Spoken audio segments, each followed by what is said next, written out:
Hey, do you remember Church Lady on the Saturday Night Live skits from quite a number of years ago? And, she had so many strong opinions about what was correct and what was incorrect in the name of God that she would come down really hard on people who didn't think the same as her.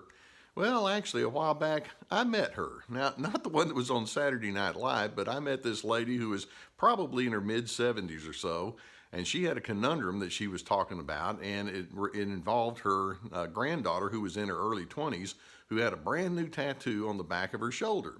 And then she would go around wearing clothing that would reveal that tattoo, and she was really proud of it. And so this church lady was saying something to the effect of, what am I supposed to do if I'm out in public with all of these women that have been through all sorts of groups with me and studies, and I've tended to all their needs, and they see me with that? What do I do? Well, I just gave a simple comment. I said, well, how about if you put your arm around your granddaughter and you say to your friend, this is my granddaughter, I'd like you to meet her. Not that hard. Well, she just looked at me like, oh, you just don't know anything, do you? No, I just can't do something like that. And inwardly, I was thinking, yeah, I know that's very difficult because you have to have everything so tightly scripted in your life, and that's not part of the script. Actually, we can take that same kind of mentality and apply it to a wide array of subjects that people find themselves in, and they can run across that same kind of mentality with people who purport to have very strong religious beliefs, but it results in some very negative kind of reactions. As an example, I can't even tell you how many stories I've had in my counseling office with people who have been through a divorce or they were going through it, and then they get what I call the committee visit with the people who come and say, you're going to have to explain this to the elders. You're going to have to tell us why it's okay for you to be doing this, and we got to make sure that everything's kosher. Or it could be that somebody has a sexual orientation that they're discovering. And I remember one young man who was gay, and he'd gotten married, and he tried to ungay himself. And he came in and said, I can't do it, but if I explain all of this to my family, they're just going to get so angry at me and they're going to disown me. And he meant it when he said that. It's like, I can't go back there because they're so strict in their religious beliefs. Or people that have had something like a teenage pregnancy, or folks who live together without the benefit of marriage, or somebody who's had an abortion, or perhaps even more than that, or somebody who's got problems with addictions. All sorts of people will have many of these lifestyle circumstances, and it's just life. It's out there, and they can draw that conclusion, well, I can talk about all these things with anybody but the church people. Now, I don't want to get too much into a religion bashing because, quite frankly, there are quite a number of people who are of a religious persuasion who do some really good things. And there are many places where in churches and synagogues and elsewhere where they provide a lot of help for folks who are struggling or who have various personal issues like the ones that I've mentioned. And they can come across in a very kind and graceful kind of way. But then there's just some of that crowd. It's like, oh no, we don't do that. That's not the way we think. We're not going to think because we're afraid that if we show too much goodness and all, then we're going to be disloyal to God. And so they come on in a real strong way. Now, I've got some comments as to what we have going on there, but before we go any further, I do want to make you aware of the fact that below the video, we do have some book resources for you. I have a link to one of my books. It's entitled When Pleasing You is Killing Me. And if you're someone who's trying to keep all these religious folks appeased, then that could be a good book for you.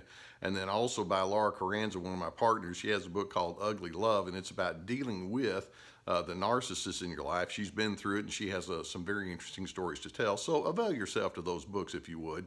And then also, if you'd like to subscribe to our channel, we encourage you to do that. Now, back to our topic, you might ask, what is it about religion in particular that can bring out some of the narcissistic ingredients in a person? Now, let's keep in mind that one of the hugest characteristics of narcissism is the craving to be in control. Narcissists are people that have to be right, and they've got to make sure that things go according to their mindset, and they're not at all bashful about making other folks know that they're correct, which means you've got to comply.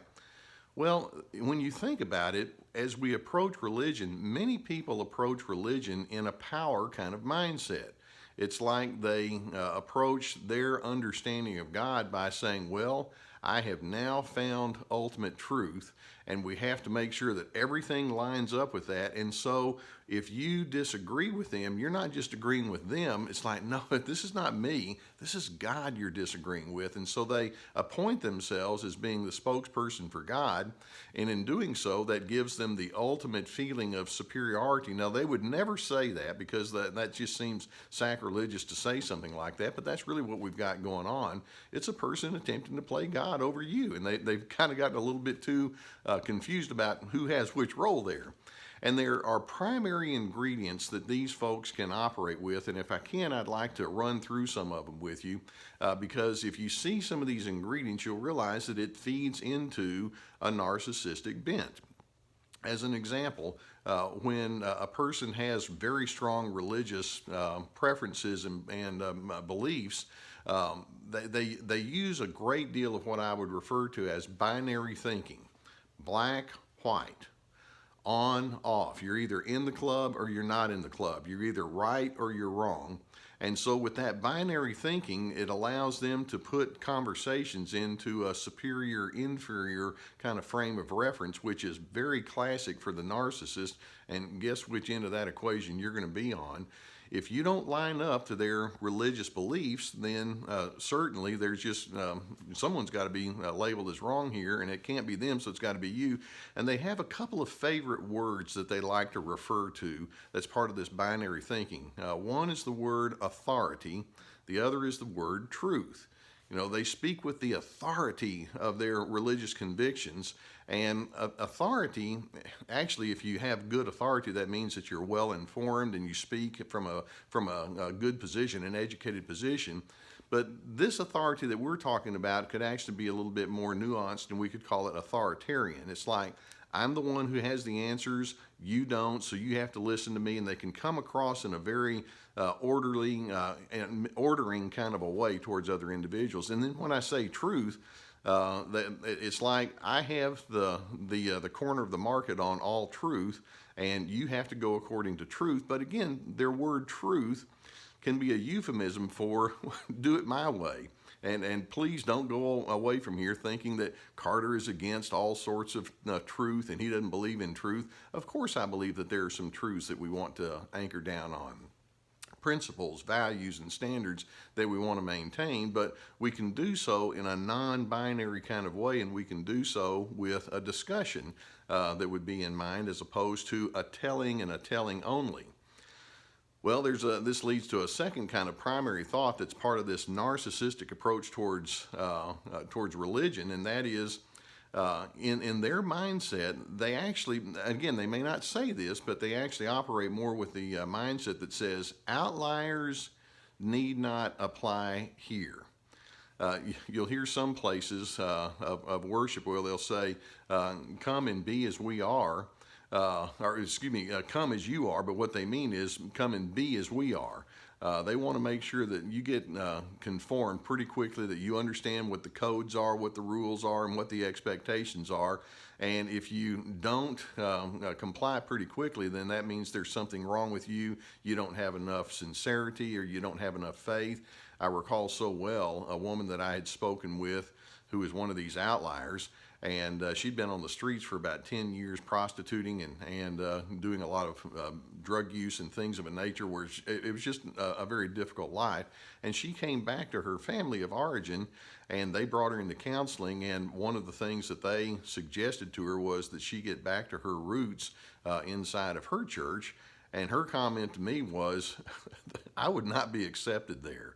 And I thought to myself, yeah, you're probably right, because she had so many stories, and the lifestyle practices that she had taken on were just so out of the box that even as she was trying to make adjustments, she was still back in some of that mindset in many ways. And it was very clear to me that she was going to take require some time to get to a good place, and it just wasn't going to be an overnight fit.